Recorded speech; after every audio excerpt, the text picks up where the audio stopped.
د قرآن عظیم شان لسمه سوره ده په مکی معظمه کې را نازله شوې ده. 109 آیاتونه لري. تلاوت او پښتو ترجمه یې له لومړي آیت څخه اورئ. أعوذ بالله من الشيطان الرجيم. پناه وړم الله تعالی شړل شوي شیطان څخه. بسم الله الرحمن الرحيم. د الله په نوم چې ډېر زیات مهربان پورا رحم لرونکی دی. ألف لام را. تلك آيات الكتاب الحكيم. الف لام را. دا د هغه کتاب آیاتونه دي چې له حکمت نه ډک دی. أكان للناس عجبا أن أوحينا إلى رجل منهم أن أنذر الناس وبشر الذين آمنوا أن لهم قدم صدق عند ربهم. قال الكافرون إن هذا لساحر مبين. آیا د خلکو لپاره د حیرانتیا ځای و کله چې موږ له دوی څخه یو سړي ته وحی وکړه چې کافران وویروه او هغو کسانو ته چې ایمان راوړی زیری ورکړه چې دوی ته د دوی د پروردګار په نزد داسې نیک اجر دی چې مخکې له مخکې ورکړل شوی. کافران وویل چې بېشکه دا سړی ښکاره کوډګر دی. إن ربكم الله الذي خلق السماوات والأرض في 6 أيام ثم استوى على العرش يدبر الأمر ما من شفيع إلا من بعد إذنه. ذلكم الله ربكم فاعبدوه أفلا تذكرون. حقیقت دا دی چې ستاسې رب هماغه خدای دی چې آسمانونه او ځمکه یې په شپږو ورځو کې پیدا کړل. بیا د خپل حکومت پر تخت باندې ځلانده شو او د کائناتو انتظام چلوي. هیڅوک شفاعت یعنې سپارښت کوونکی نشته مګر دا چې د هغه له اجازې وروسته شفاعت وکړي.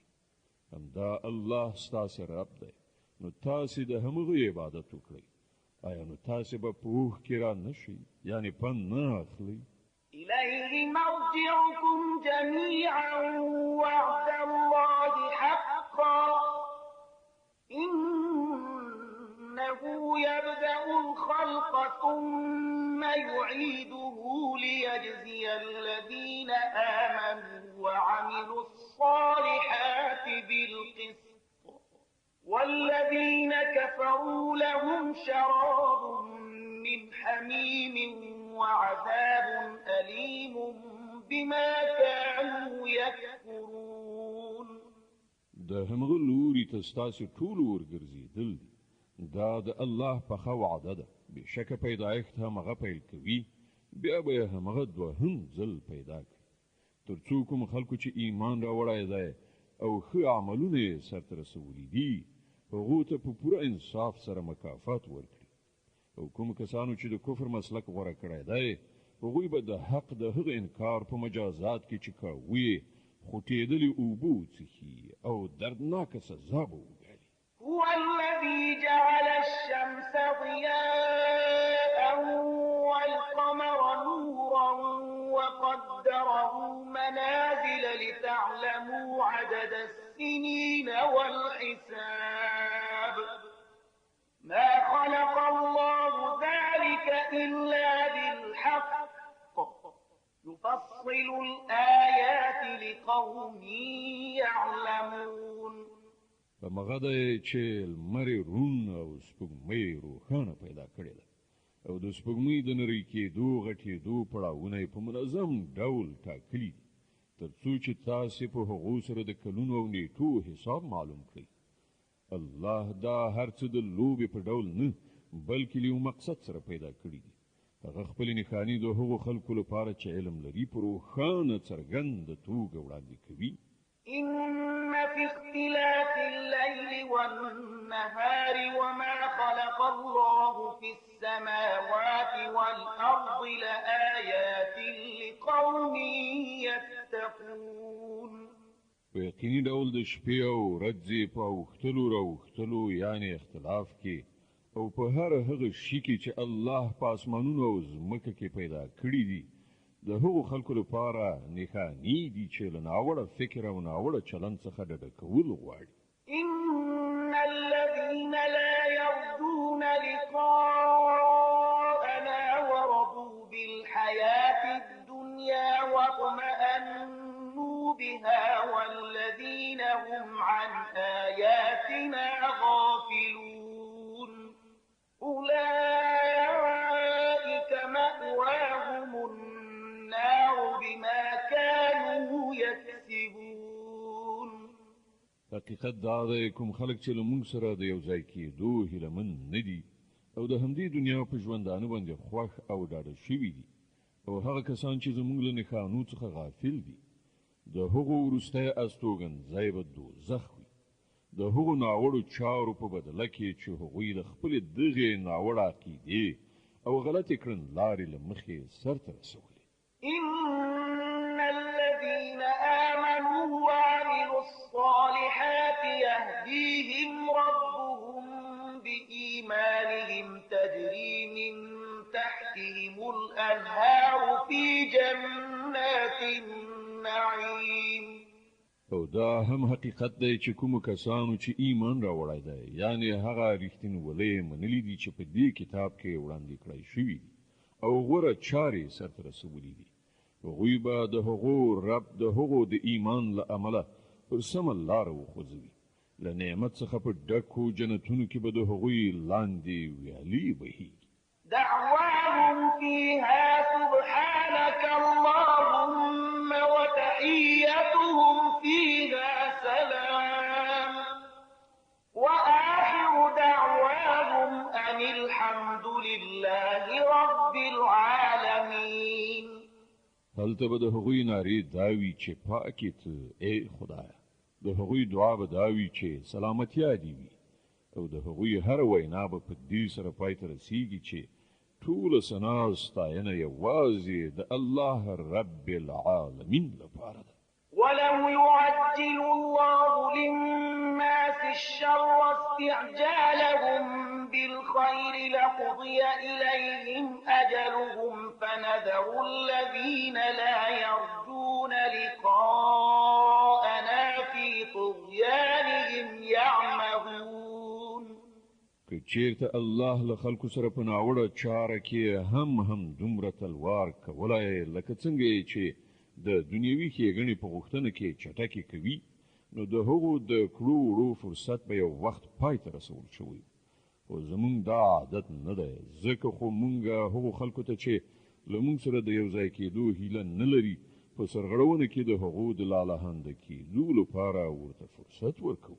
وإذا مس الإنسان الضر دعانا لجنبه أو قاعدا أو قائما فلما كشفنا عنه ضره مر كأن لم يدعنا إلى ضر مسه كذلك زين للمسرفين ما كانوا يعملون.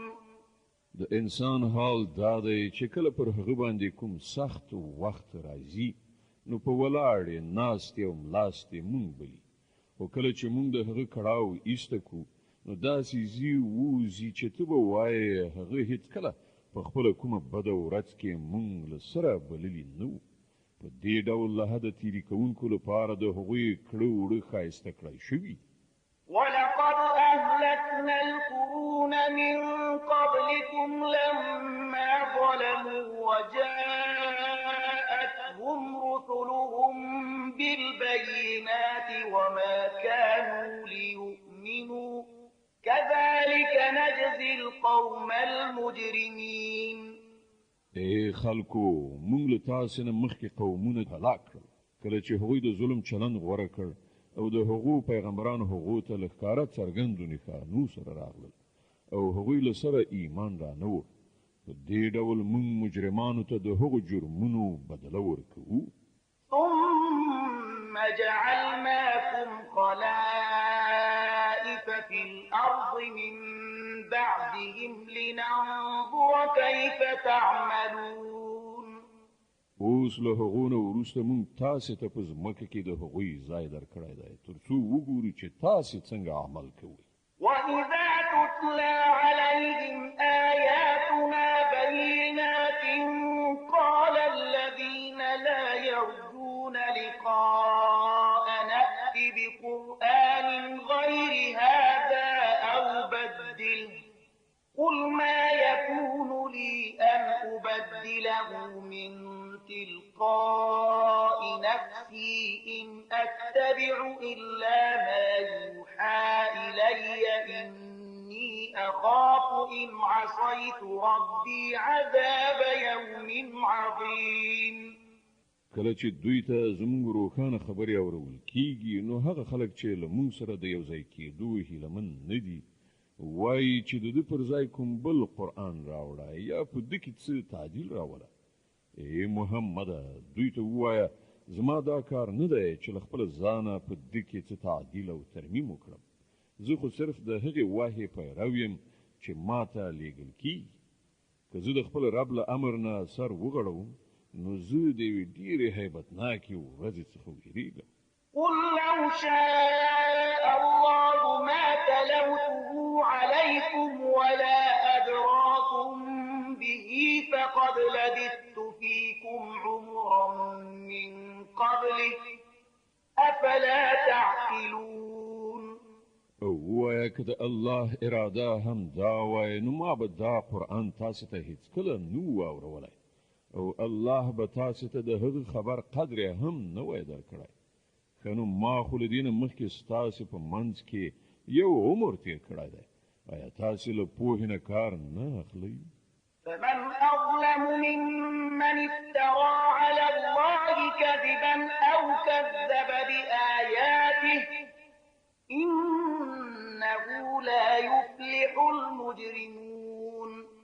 نو له هغه نه به غټ ظالم بل څوک وي چې یوه د دروغو خبره له ځانه جوړه کړي د الله لوري ته یې منسوب کړي او یا د الله واقعي آیاتونه دروغ ګڼي. دا باوري ده چې مجرمان هېڅکله نشي بریالي کېدی. ويعبدون من دون الله ما لا يضرهم ولا ينفعهم ويقولون هؤلاء شفعاؤنا عند الله قل أتنبئون الله بما لا يعلم في السماوات ولا في الأرض سبحانه وتعالى عما يشركون. دا خلک له خدایه پرته د هغو څه عبادت کوي چې نه ورته ګټه رسوی شي او نه تاوان وایي چې دا د الله په وړاندې زموږ سپارښتګر دي. ای محمده دوی ته ووایه آیا تاسې الله له هغې خبرې نه خبروئ چې پر هغې باندې هغه نه په اسمانو کې پوهېږي نه په ځمکه کې. هغه له هغه شرک نه چې دوی کوي پاک دی او لوړ او پورته دی. وما كان الناس إلا أمة واحدة فاختلفوا ولولا كلمة سبقت من ربك لقضي بينهم فيما فيه يختلفون. په ابتدا کې ټول انسانان یو امت وو بیا وروسته هغوی بېلابېلې عقیدې او مسلکونه جوړ کړل او که ستا د پروردګار لخوا لا له پخوا یوه خبره فیصله کړای شوې نه وای نو په کوم شي کې چې هغوی په خپلو منځو کې اختلاف کوي د هغې به پرېکړه شوې وه. ويقولون لولا أنزل عليه آية من ربه فقل إنما الغيب لله فانتظروا إني معكم من المنتظرين. او دا چې هغوی وایي چې په دې پیغمبر باندې د ده د رب له لوري څه کومه اندېښانه ولې نازله نه شوه نو دوی ته ووایه د غیبو څښتنه واکمن خو یوازې الله دی ښه ده سترګې په لاره اوسئ زه هم له تاسې سره منتظر یم. وإذا أذقنا الناس رحمة من بعد ضراء مستهم إذا لهم مكر في آياتنا قل الله أسرع مكرا إن رسلنا يكتبون ما تمكرون. د خلکو دا حال دی چې له کړاو نه وروسته چې کله مونږ په هغو باندې د رحمت خوند وڅکو نو هغوی سمدلاسه زمونږ د نښانو په باب په دسیسو لاس پورې کوي. دوی ته ووایه الله په خپل چل کې له تاسې نه ډېر تیز دی د هغه په رښتې ستاسې ټول چلونه لیکي. والذي يسيركم في البر والبحر حتى إذا كنتم في الفلك وجرين بهم بريح طيبة وفرحوا بها جاءتها ريح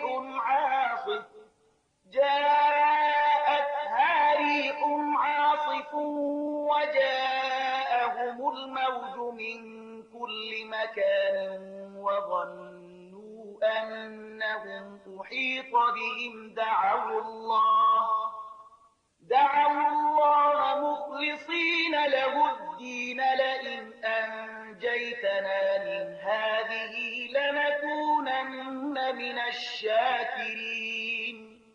هماغه الله دی چې تاسې په وچه او لمده کې ګرځوي لکه چې کله تاسې په کښتیو کې په سپرېدو په موافق باد سره خوشحاله سوکاله سفر کوئ او بیا په ناڅاپي ډول مخالف توند باد راوالوځي او له هرې خوا نه څپې څپانده کېږي او مسافران انګیري چې په طوفان کې راګیر شول. په هغه وخت کې ټول خپل دین یوازې د الله لپاره خالصوي او داسې دعاګانې غواړي چې که تا مونږ ته له دې بلا څخه نجات راکړ نو مونږ به شکر ویستونکي بندګان شو.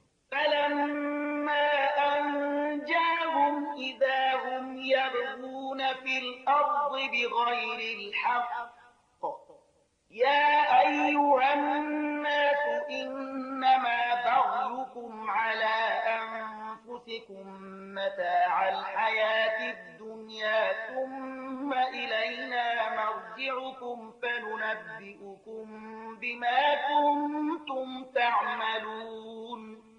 خو هغه چې کله هغوی وژغوري نو بیا هم هغه خلک له حق څخه په انحراف کولو په ځمکه کې په سرکشي لاس پورې کوي.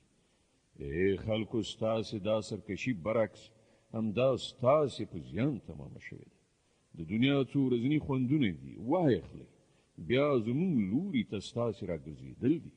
په هغه وخت کې به مونږ در وښیو چې تاسې څه کول. إنما مثل الحياة الدنيا كماء أنزلناه من السماء فاختلط به نبات الأرض مما يأكل الناس والأنعام حتى إذا أخذت الأرض زخرفها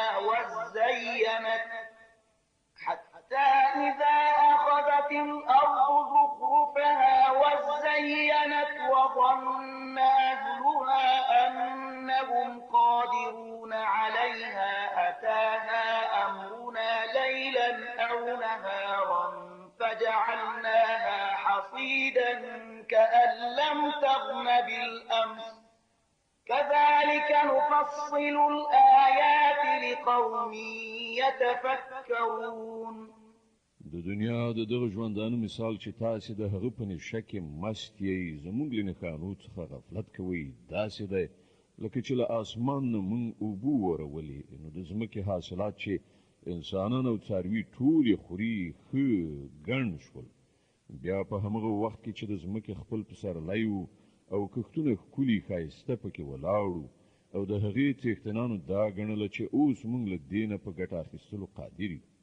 په ناڅاپي ډول د شپې یا د ورځې زموږ حکم راغی او موږ هغه داسې تالا والا کړل چې ته به وایې پرون هلته له سره څه شی نه و. په دې ډول موږ خپلې نښانې د هغو خلکو لپاره په ډاګه څرګنده وړاندې کوو چې فکر کوونکي پوهېدونکي. والله يدعو إلى دار السلام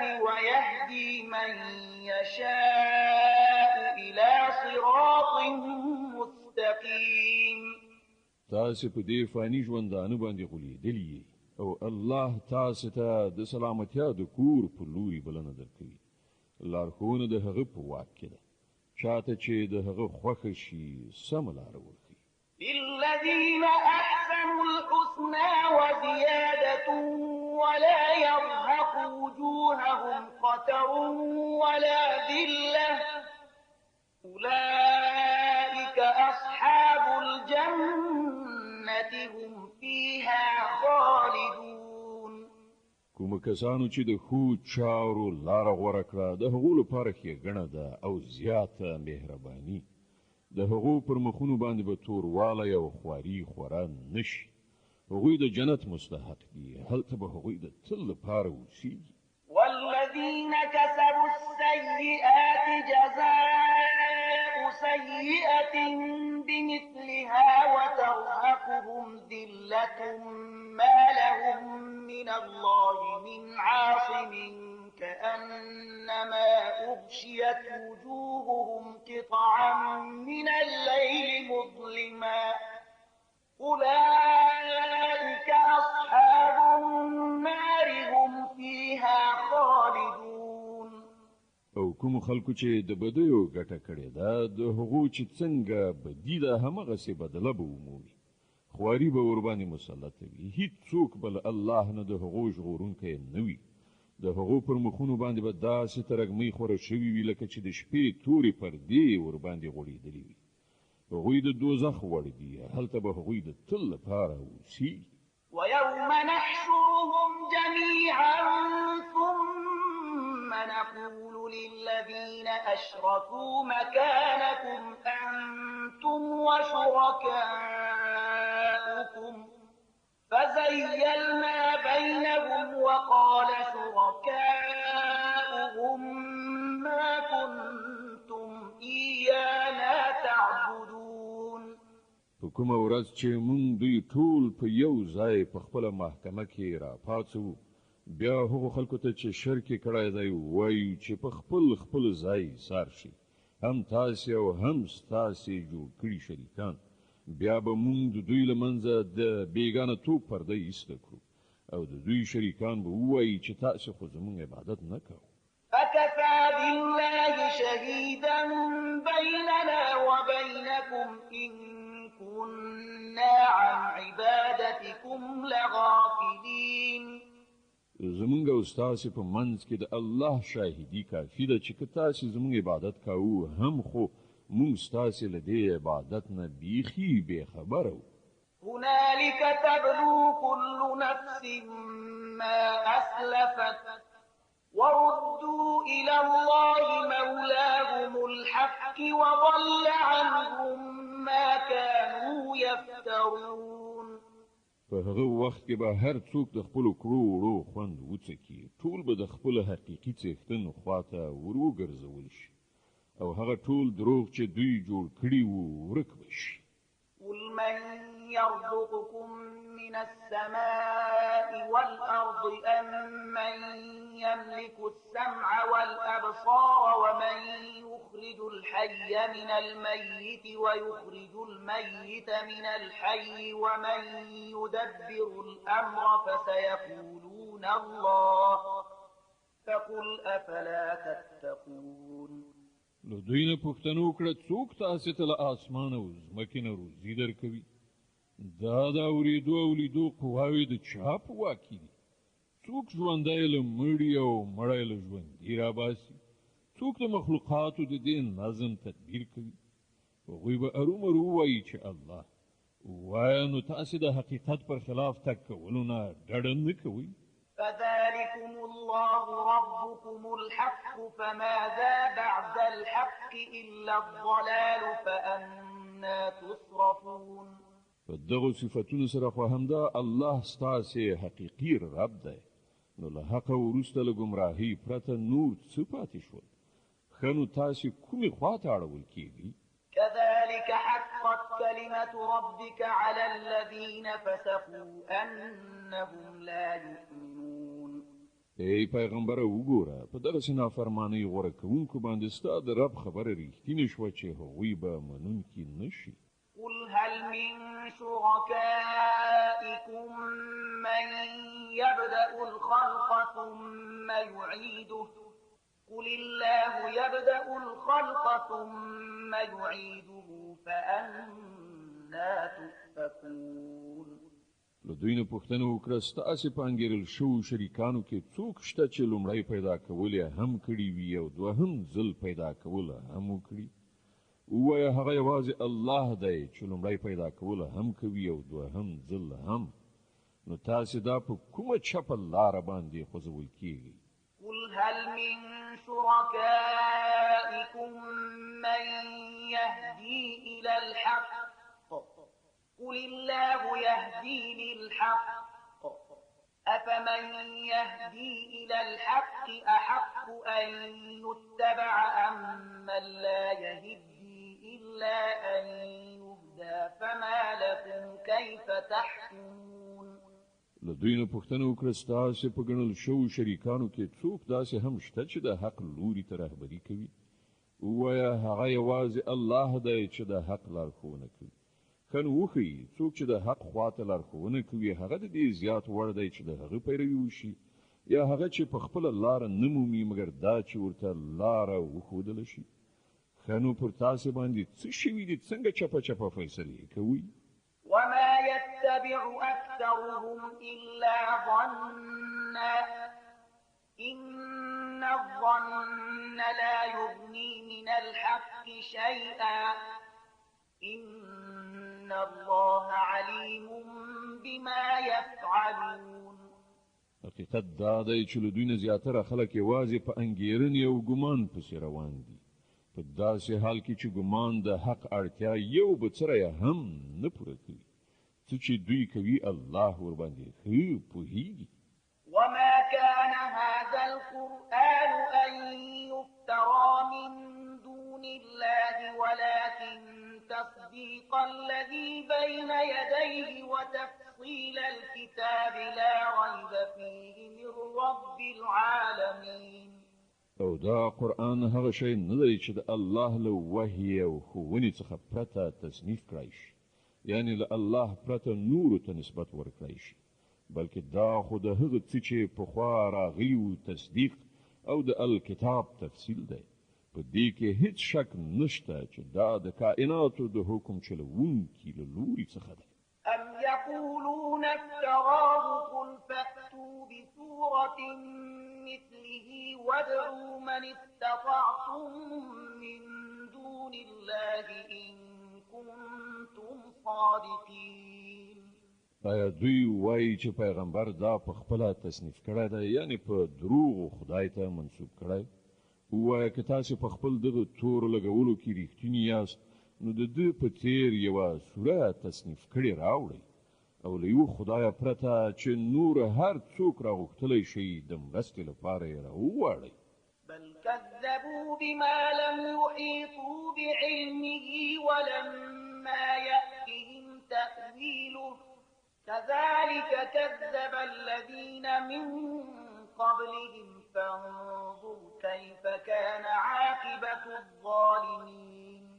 اصلي خبره دا ده چې کوم شی چې د دوی د علم په احاطه کې نه دی راغلی او د کوم شي راتلونکی چې د دوی تر نظر لاندې نه دی راغلی دوی هغه ارومرو په اټکلي ډول دروغ وګاڼه. په همدې ډول خو له دوی نه مخکې خلکو هم د دروغو نسبتونه کړي دي.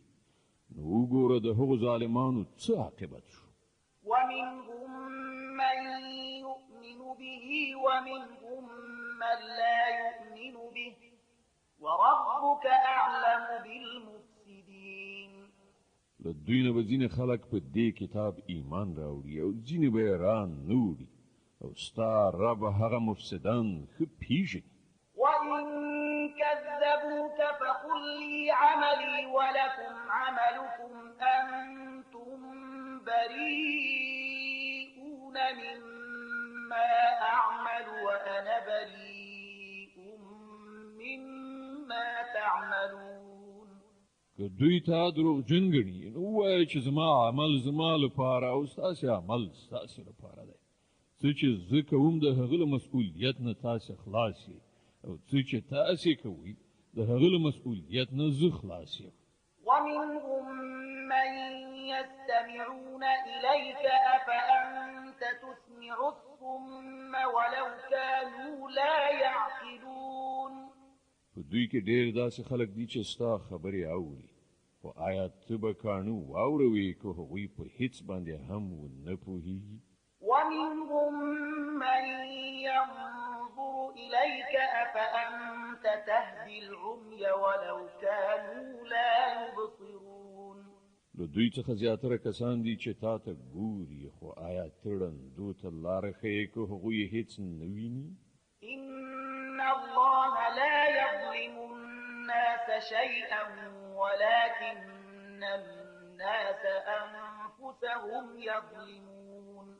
حقیقت دا دی چې الله پر خلکو ظلم نه کوي، خلک په خپله پر خپل ځان ظلم کوي. د یونس مبارکه سوره چې د قرآن عظیم الشان 10مه سوره ده، په مکې معظمې کې رانازله شوې ده، 109 آیاتونه لري. تلاوت او پښتو ترجمه یې له 45 آیت څخه اورئ. ويوم يحشرهم كأن لم يلبثوا إلا ساعة من النهار يتعارفون بينهم قد خسر الذين كذبوا بلقاء الله وما كانوا مهتدين. او په کومه ورځ چې الله دوی را پاڅوي، نو همغه د دنیا ژوند به دوی ته داسې ښکاره شي چې ته به وایې دوی صرف پوره 1 ساعت په خپلو منځو کې د پیژندګلوۍ دپاره ځنډېدلي وو. په هغه وخت کې به په پلټنه ثابته کړی شي چې په واقع کې هغه کسان سخت له زیان سره مخامخ شول چې له الله سره یو ځای کېدلې دروغ وګڼل او هیڅکله هغوی پر سمه لاره نه وو. وإما نرينك بعض الذي نعدهم أو نتوفينك فإلينا مرجعهم ثم الله شهيد على ما يفعلون. او کوم ناوړه سرنوشت څخه چې مونږ هغوی ویروو، د هغه یوه برخه به مونږ ستا په ژوند کې دروخي، یا به له هغه نه مخکې تا واخله. په هر حال د دوی راتګ زمونږ خواته دی، او دوی چې څه کوي الله ورباندې شاهد ده. ولكل أمة رسول فإذا جاء رسولهم قضي بينهم بالقسط وهم لا يظلمون. د هر امت لپاره یو پیغمبر دی، نو کله چې کوم امت ته د هغه پیغمبر راځي، نو د هغه فیصله په پوره عدالت سره کیږي، او پر هغه باندې به یو بڅری ظلم هم نه کیږي. ويقولون متى هذا الوعد إن كنتم صادقين. وایي که ستاسې دا اخطار رښتیا دی، نو دا به کله ترسره کیږي؟ قل لا أملك لنفسي ضرا ولا نفعا إلا ما شاء الله لكل أمة أجل إذا جاء أجلهم فلا يستأخرون ساعة ولا يستقدمون. وایا زما په واک کې د خپل ځان ګټه او زیان هم نشته. هر څه د الله په خوښې پورې اړه لري. د هر امت لپاره د مهلت یوه موده ده. کله چې دا موده پوره کیږي، نو پوره 1 ساعت مخکې والی او وروسته والی به هم نه وي.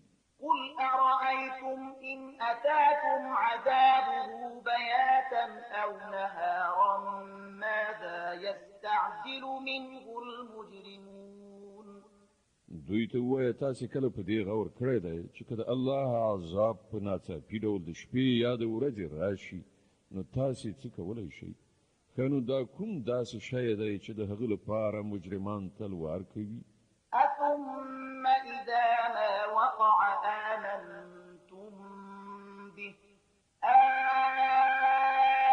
الآن وقد كنتم به تستعجلون. آیا کله چې هغه عذاب پر تاسې را پریوزي، په همغه وخت کې به یې ومنئ؟ اوس ځان ژغورل غواړئ، په داسې حال کې چې تاسې په خپله د هغه د چټک راتلو غوښتنه کوله. ثم ثم قيل للذين ظلموا ذوقوا عذاب الخلد هل تجزون إلا بما كنتم تكسبون. بیا به ظالمانو ته ویل شي چې اوس د ابدي عذاب خوند وڅکئ، څه چې تاسې ګټئ د هغه له مجازات نه پرته بله څه بدله تاسې ته درکول کېدی شي. ويستنبئونك أحق هو قل إي وربي إنه لحق وما أنتم بمعجزين. بیا پوښتنه کوي آیا په واقعي ډول دا رښتیا دي چې ته یې وایې؟ ووایه زما پر رب باندې قسم دا بیخي رښتیا دي او تاسې دومره زور نه لرئ چې د هغه د منځته راتګ مخه ونیسئ. ولو أن لكل نفس ظلمت ما في الأرض لافتدت به وأسروا الندامة لما رأوا العذاب وقضي بينهم بالقسط وهم لا يظلمون. او له هر هغه چا سره چې ظلم یې کړی دی د ځمکې د مخ شتمني هم وي نو له هغه عذاب نه د ژغورل کېدو لپاره به په جریمه کې د هغې ورکولو ته حاضر شي. کله چې دا خلک هغه عذاب وګوري نو په زړه کې به پښیمانه شي، خو د هغو په منځ کې به په پوره عدالت سره پرېکړه وشي. هیڅ ظلم به پر هغو باندې نه وي. ألا إن لله ما في السماوات والأرض ألا إن وعد الله حق ولكن أكثرهم لا يعلمون. واورئ په اسمانونو او ځمکه کې چې هر څه دي د الله دي. واورئ د الله وعده رښتیا ده خو زیاتره انسانان نه پوهېږي. هو يحيي ويميت وإليه ترجعون. هماغه ژوند بخي او هماغه مرګ ورکوي او د همغه په لوري ستاسې ټولو ورګرځېدل دي. يا أيها الناس قد جاءتكم موعظة من ربكم وشفاء لما في الصدور وهدى ورحمة للمؤمنين. ای خلکو تاسې ته ستاسې د رب له لوري نصیحت راغلی دی. دا هغه شی دی چې د زړونو د ناروغیو شفا ده او د مؤمنانو لپاره هدایت او رحمت دی. قل بفضل الله وبرحمته فبذلك فليفرحوا هو خير مما يجمعون. ای پیغمبره ووایه چې دا د الله فضل او د هغه مهرباني ده چې دا شی واستو. په دې باندې خو باید خلک خوشحالي وکړي. دا له ټولو هغو شیانو څخه ډېر غوره دی چې خلک یې راغونډوي. قل أرأيتم ما أنزل الله لكم من رزق فجعلتم منه حراما وحلالا قل الله أذن لكم أم على الله تفترون. ای پیغمبره دوی ته ووایه تاسې کله په دې کې فکر کړی دی چې کومه روزي چې الله تاسې ته راکوزه کړې وه له هغې تاسې په خپله ځینې حرام او ځینې حلال وګرځول. له دوی نه پوښتنه وکړه الله تاسې ته د دې اجازه درکړې وه او که تاسې پر الله باندې دروغ تړئ. وما ظن الذين يفترون على الله الكذب يوم القيامة إن الله لذو فضل على الناس ولكن أكثرهم لا يشكرون. کوم کسان چې پر الله باندې دا دروغ تړي د هغو څه ګمان دی چې د آخرت په ورځ به له هغو سره څه معامله وشي. الله خو پر خلکو باندې د مهربانۍ نظر لري خو زیاتره انسانان داسې دي چې شکر نه باسي. د یونس مبارکه سوره چې د قرآن عظیم الشان 10مه سوره ده په مکې معظمې کې را نازله شوې ده. 109 مبارک آیاتونه لري. تلاوت او پښتو ترجمه یې له 1 آیت څخه اورئ. وما تكون في شأن وما تتلو منه من قرآن ولا تعملون من عمل إلا كنا عليكم شهودا إذ يفيضون فيه وما يعزب عن ربك من مثقال ذرة في الأرض ولا في السماء ولا أصغر من ذلك ولا أكبر إلا في كتاب مبين. ای پیغمبره، ته چې په هر حالت کې اوسې او له قرآن نه چې هر څه اوري او ای خلکو تاسې هم چې څه کوئ د هغو ټولو په دوران کې مونږ تاسې ګورو. هیڅ د یو بڅري په اندازه شی په اسمان او ځمکه کې داسې نشته، نه وړوکی نه غټ چې ستا د پروردګار له نظره پټ وي او په یو روښانه دفتر کې درج نه وي. ألا إن أولياء الله لا خوف عليهم ولا هم يحزنون الذين آمنوا وكانوا يتقون. واوري څوک چې د الله دوستان دي ایمان یې راوړی دی، د تقوا کړنلاره یې غوره کړې ده، پر هغو باندې کومه ویره او کړاو نشته.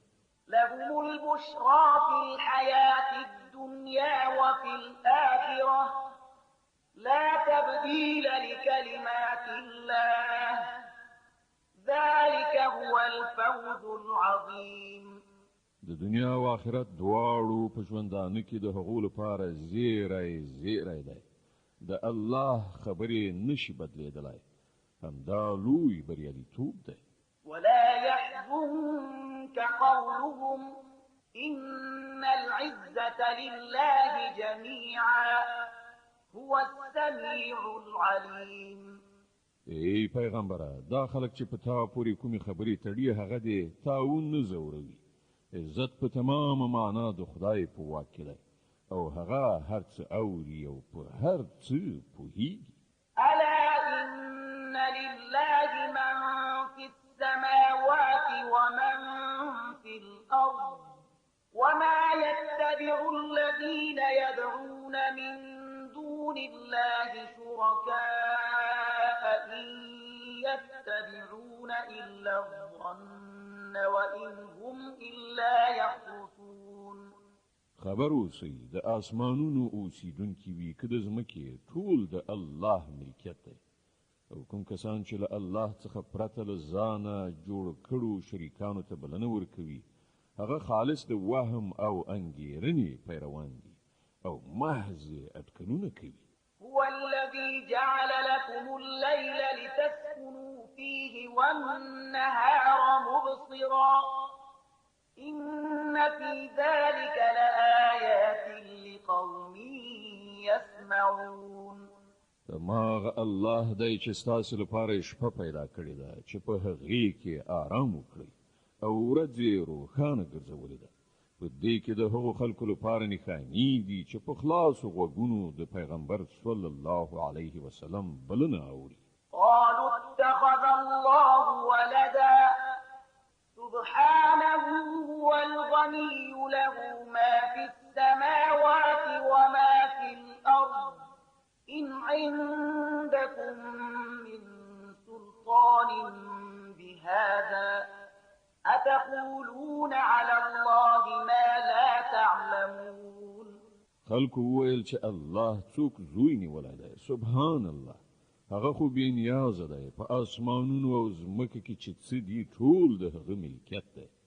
له تاسې سره د دې وینا لپاره دلیل څه دی؟ آیا تاسې د الله په باب هغه خبرې کوئ چې ستاسې په علم کې نشته؟ قل إن الذين يفترون على الله الكذب لا يفلحون. ای محمد، ووایه چې کوم خلک چې په الله باندې د دروغو افتراء کوي هغوی هیڅکله بریالیتوب نشي موندلی. متاع في الدنيا ثم إلينا مرجعهم ثم نذيقهم العذاب الشديد بما كانوا يكفرون. د دنیا په څو ورځني ژوندانه کې د مزې چرچې وکړي، بیا زموږ لوري ته د هغو راګرځېدل دي. بیا به موږ د هغه کفر په بدل کې چې هغوی مرتکب کیږي پر هغو باندې د سخت عذاب خوند وڅکو. واتل عليهم نبأ نوح إذ قال لقومه يا قوم إن كان كبر عليكم مقامي وتذكيري بآيات الله فعلى الله توكلت فأجمعوا أمركم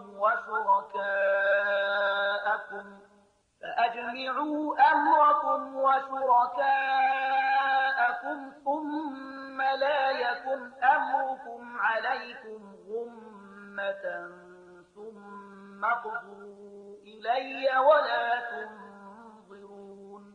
دوی ته د نوح قصه واوروه، د هغه وخت قصه چې کله هغه خپل قوم ته ویلي و چې ای زما قومه، که ستاسې په منځ کې زما اوسېدل او د الله د آیاتونو په بیا اورولو سره له غفلت نه ستاسې راویښول ستاسې لپاره له زغم نه پورته شوي دي، نو زما توکل پر الله باندې دی.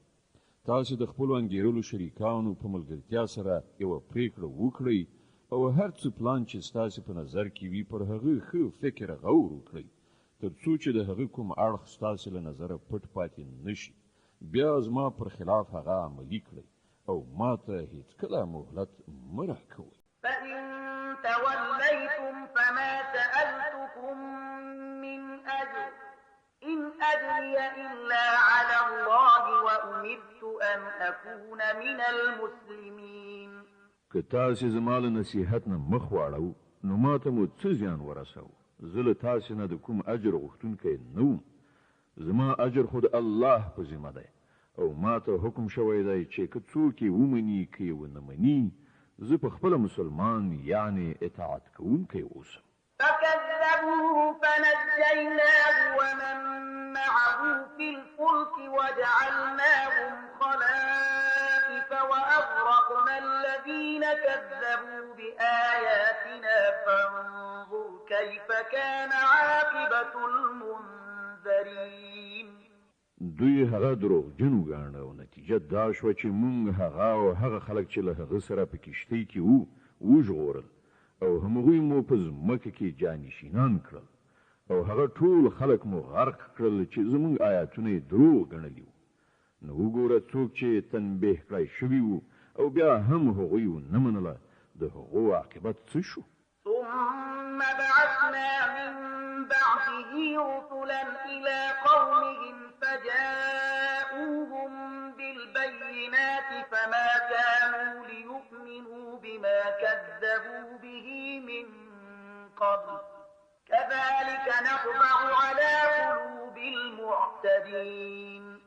بیا له نوح وروسته مونږ بېلابېل پیغمبران د هغو قومو ته ولېږل چې هغو ته له ښکاره څرګندو نښانو سره هغوی راغلل، خو کوم شی چې هغوی مخکې دروغجن ګڼلی وو هغه یې بیا ونه مانه. په دغه راز مونږ له حده تېري کوونکو په زړونو باندې مهر وهو. ثم بعثنا من بعدهم موسى وهارون إلى فرعون وملئه بآياتنا فاستكبروا وكانوا قوما مجرمين. بیا له هغو وروسته مونږ موسی او هارون له خپلو نښانو سره فرعون او د هغه سردارانو ته ولېږل، خو هغوی د خپلې لویي غرور وکړ او هغوی مجرمان. فلما جاءهم الحق من عندنا قالوا إن هذا لسحر مبين. نو کله چې له موږ څخه حقه معجزه د هغو مخې ته راغله نو هغو وویل چې دا خو ښکاره کوډې دي. قال موسى أتقولون للحق لما جاءكم أسحر هذا ولا يفلح الساحرون. موسی وویل تاسې حقې معجزې ته دا وایئ چې کله هغه ستاسې مخې ته راغله؟ آیا دا کوډې دي؟ په داسې حال کې چې کوډګران بریالیتوب نشي موندلی. قالوا أجئتنا لتلفتنا عما وجدنا عليه آباءنا وتكون لكما الكبرياء في الأرض وما نحن لكما بمؤمنين. هغو په جواب کې ویل آیا ته د دې لپاره راغلی چې موږ له هغې تګلارې نه راواړوې چې پر هغې باندې موږ خپل پلرونه نیکونه میندلي دي او په ځمکه کې ستاسې د دواړو ورونو لویي برقراره شي؟ موږ خو ستاسې د خبرې منونکي نه یو. وقال فرعون ائتوني بكل ساحر عليم. او فرعون خپلو کسانو ته وویل چې د کوډو په فن کې هر ماهر ماته راولئ. فلما جاء السحرة قال لهم موسى ألقوا ما أنتم ملقون. کله چې کوډګران راغلل نو موسی هغوی ته وویل تاسې چې د کومو شیانو غورځوونکي یاست هغه وغورځوئ. فلما ألقوا قال موسى ما جئتم به السحر إن الله سيبطله إن الله لا يصلح عمل المفسدين. نو کله چې هغوی خپل منترونه واچول موسی وویل دا څه چې تاسې اچولي دي دا کوډي دي. الله هم دا اوس دا باطلوي د مفسدانو کار ته الله سمون نه وربخي. ويحق الله الحق بكلماته ولو كره المجرمون. او الله په خپلو فرمانونو سره حق ښیي که د مجرمانو هغه هر څومره بدي سي. فما آمن لموسى إلا ذرية من قومه على خوف من فرعون وملئهم أن يفتنهم وإن فرعون لعال في الأرض وإنه لمن المسرفين. نو وګورئ چې موسی د هغه د قوم له څو تنو زلمیانو نه پرته نور چا ونه منه. د فرعون له ویرې او په خپله د خپل قوم د مشرانو له ویرې څخه هغوی وویرېدل چې فرعون به هغوی په عذاب کې اخته کړي. او واقعیت دا دی چې فرعون په ځمکه کې برلاسي درلودله او هغه له هغو خلکو څخه و چې په هیڅ پوله باندې نه تمیږي یعنی له اسرافکارانو څخه و. وقال موسى يا قوم إن كنتم آمنتم بالله فعليه توكلوا إن كنتم مسلمين. موسی خپل قوم ته وویل چې ای خلکو که تاسې په رښتیا سره پر الله باندې ایمان لرئ نو پر هغه توکل وکړئ که مسلمانان یې. فقالوا على الله توكلنا ربنا لا تجعلنا فتنة للقوم الظالمين ونجنا برحمتك من القوم الكافرين. هغو جواب ورکړ مونږ پر همغه الله باندې توکل وکړ. ای زمونږ ربه مونږ د ظالمانو لپاره فتنه مه ګرځوه او په خپل رحمت سره مونږ ته له کافرانو څخه نجات راکړه. وأوحينا إلى موسى وأخيه أن تبوأ لقومكما بمصر بيوتا واجعلوا بيوتكم قبلة وأقيموا الصلاة وبشر المؤمنين. او مونږ موسی او د هغه ورور ته اشاره وکړه چې په مصر کې د خپل قوم لپاره څو کورونه تیار کړئ او خپل دغه کورونه قبله وګرځوئ او لمونځ قایم کړئ او مؤمنانو ته زیری ورکړئ. وقال موسى ربنا إنك آتيت فرعون وملأه زينة وأموالا في الحياة الدنيا ربنا ليضلوا عن سبيلك ربنا اطمس على أموالهم واشدد على قلوبهم فلا يؤمنوا حتى يروا العذاب الأليم. موسی دعا وکړه ای زموږ ربه تا په فرعون او د هغه په سردارانو باندې د دنیا په ژوند کې ښکلا او مالونه لورولي دي. ای ربه آیا دا د دې لپاره دي چې هغوی خلک ستا له لارې نه بېلارې کړي؟ ای ربه د هغو مالونه تالا والا کړه او د هغو په زړونو باندې مهر ووهه چې ایمان را نه وړي تر څو پورې چې دردناک عذاب نه وي کتلی. قال قد أجيبت دعوتكما فاستقيما ولا تتبعان سبيل الذين لا يعلمون. الله تعالی په جواب کې وفرمایل ستاسو دواړو ورونو دعا قبول کړای شوه. ثابت قدم اوسئ او د هغو خلکو د کړنچارې پیروي هېڅکله مه کوئ چې علم نه لري. وجاوزنا بني إسرائيل البحر فأتبعهم فرعون وجنوده بغيا وعدوا حتى إذا أدركه الغرق قال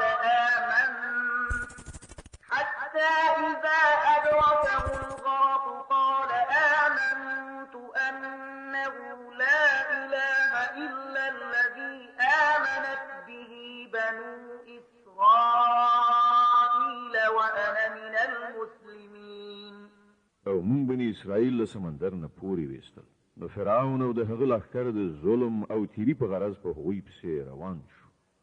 ان تر دې چې کله فرعون په غرقېدو شو نو غږ یې وکړ، ما ومنله چې له هغه ذات نه پرته بل حقیقي خدای نشته چې پر هغه باندې بني اسرائیلو ایمان راوړی دی، او زه هم د اطاعت سرټیټونکو یعنی مسلمانانو څخه یم. الآن وقد عصيت قبل وكنت من المفسدين. ځواب ورکړ شو اوس ایمان راوړي، په داسې حال کې چې له دې نه لږ مخکې پورې خو دې نافرماني کوله او له فساد راوړونکو څخه وي. فاليوم ننجيك ببدنك لتكون لمن خلفك آية وإن كثيرا من الناس عن آياتنا لغافلون. اوس به نو مونږ یوازې ستا جوسه وژغورو تر څو له تا نه وروسته زوزات لپاره د عبرت نښه وګرځي، که څه هم چې زیاتره انسانان داسې دي چې زمونږ له نښانو څخه غفلت کوي. ولقد بوأنا بني إسرائيل مبوأ صدق ورزقناهم من الطيبات فما اختلفوا حتى جاءهم العلم إن ربك يقضي بينهم يوم القيامة فيما كانوا فيه يختلفون. مون بني اسرائیلو ته ډیر ښه استوګنځای ورکړ او هغو ته مو د ژوند د ډیر ستر وسایل وروبخل. نو هغو په خپلو منځو کې اختلاف ونه کړ مګر هغه وخت چې کله هغو ته علم راغلی و. په باوري ډول به ستا رب د قیامت په ورځ د هغو په منځ کې د هغه شي فیصله وکړي چې په هغه کې هغوی اختلاف کوي.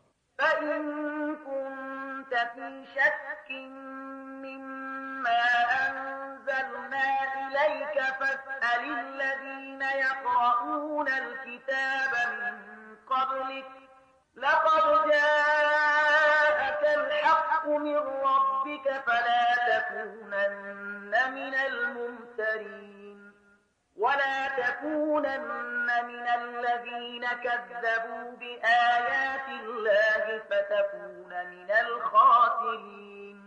اوس که ستا د هغه هدایت له پلوه لږ غوندې شک هم وي چې مونږ پر تا باندې نازل کړی دی، نو له هغو خلکو نه پوښتنه وکړه چې له پخوا نه کتاب لولي. په واقع کې دا ستا د رب له لوري تا ته حق راغلی دی. له دې کبله ته له شک کوونکو څخه مه کېږه او په هغو خلکو کې مه شاملېږه چې هغو د الله آیاتونه دروغ ګڼلي دي، که نه نو له زیانکارانو څخه به یې. إن الذين حقت عليهم كلمة ربك لا يؤمنون ولو جاءتهم كل آية حتى يروا العذاب الأليم. حقیقت دا دی پر کوم خلکو باندې چې ستا د رب خبره رښتینې شوې ده، د هغو مخې ته که هر نښه نښانه راشي هغوی هیڅکله ایمان نه راوړي تر څو چې مخامخ درناک عذابونه ګوري. فلولا كانت قرية آمنت فنفعها إيمانها إلا قوم يونس لما آمنوا كشفنا عنهم عذاب الخزي في الحياة الدنيا ومتعناهم إلى حين. نو آیا داسې کوم مثال شته چې یوې سیمې د عذاب په لیدلو ایمان راوړی وي او د هغې ایمان د هغې لپاره ګټور ثابت شوی وي؟ د یونس له قوم نه پرته د هغه کوم مثال نشته. هغه قوم چې کله ایمان راوړی وو نو البته مونږ په دنیوي ژوندانه کې له هغو نه د رسوایي عذاب ایسته کړی او هغو ته مو تر یوې مودې پورې له ژوندانه څخه د ګټې اخیستلو مهلت ورکړی. ولو شاء ربك لآمن من في الأرض كلهم جميعا أفأنت تكره الناس حتى يكونوا مؤمنين. که ستا د رب اراده دا وای چې په ځمکه کې د ټول مؤمنان او فرمان برداران اوسي، نو د ځمکې ټول اوسیدونکو به ایمان راوړی وای. نو آیا ته خلک مجبوروي چې ایمان راوړي؟ وما كان لنفس أن تؤمن إلا بإذن الله ويجعل الرجس على الذين لا يعقلون. هیڅ کښ د الله له اذن نه پرته ایمان نشي راوړلی، او هغه کسان چې له عقل نه کار نه اخلي الله پر هغو عذاب راولي. قل انظروا ماذا في السماوات والأرض وما تغني الآيات والنذر عن قوم لا يؤمنون. دوی ته ووایه په ځمکه او اسمانونو کې چې څه دي هغه په غړېدلو سترګو وګورئ، او کوم خلک چې له سره ایمان راوړل نه غواړي د هغو لپاره نښانې او اخطارونه څنګه ګټور کېدی شي. فهل ينتظرون إلا مثل أيام الذين خلوا من قبلهم قل فانتظروا إني معكم من المنتظرين. اوس دوی له دې نه پرته د بل څه شي انتظار باسي چې همغه بدې ورځې وګوري چې له دوی نه مخکې تېر شوو خلکو لیدلي دي.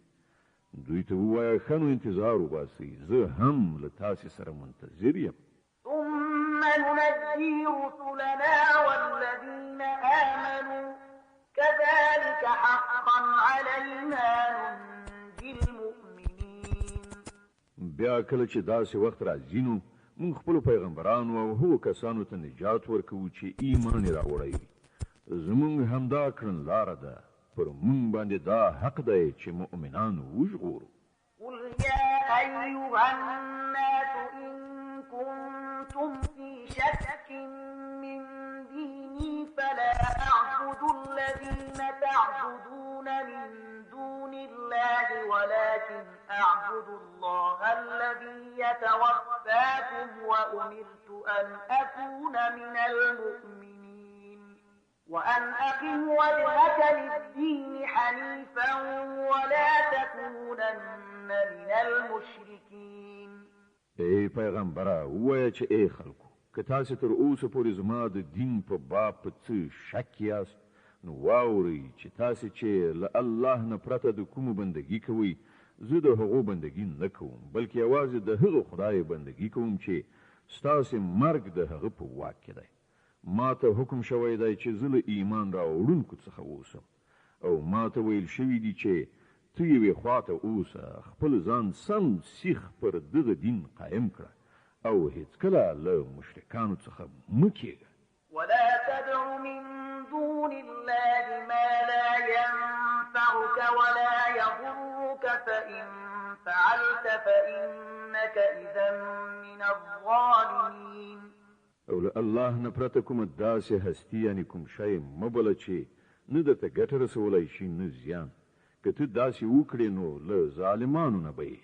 وإن يمسك الله بضر فلا كاشف له إلا هو وإن يردك بخير فلا راد لفضله يصيب به من يشاء من عباده وهو الغفور الرحيم.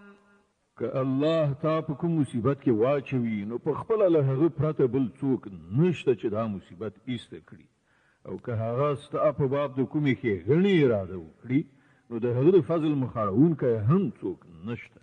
د هغه چې له خپلو بندګانو نه چاته خوښه شي خپل فضل ورباندې پیرزو کوي، او هغه بخښونکی او رحم کوونکی دی.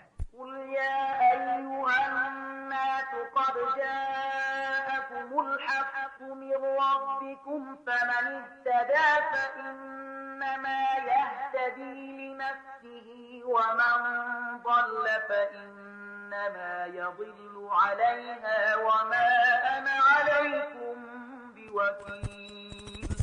ای محمد صلی الله علیه وسلم ووایه چې ای خلکو، تاسې ته ستاسې د رب له لوري حق راغلی دی.